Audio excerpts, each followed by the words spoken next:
If you are the people na nagtatanong kung if may mararating pa ba kayo sa buhay ninyo, hindi ko alam kung ilan yung edad ninyo, but as long as you are waking up sa umaga, may pag-asa.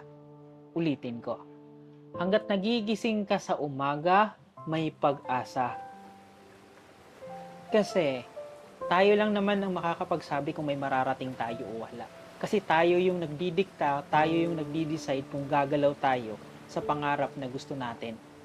Kaso, kahit nagising ka pa kaninang umaga, magising ka pa bukas, magising ka pa sa susunod na taon, kung wala kang gagawin sa pangarap na gusto mo, sigurado ako, hanggang diyan ka lang talaga. So you must decide. If may gusto kang kunin, kunin mo.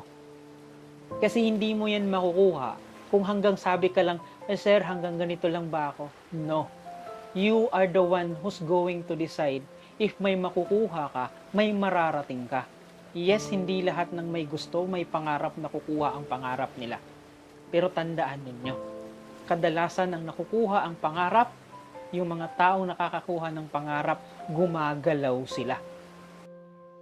Ginagawa nila ng action yung pangarap na gusto nila. Pero kung ikaw, nakaupo ka lang dyan, walang gagawin, sigurado ako hanggang dyan ka lang.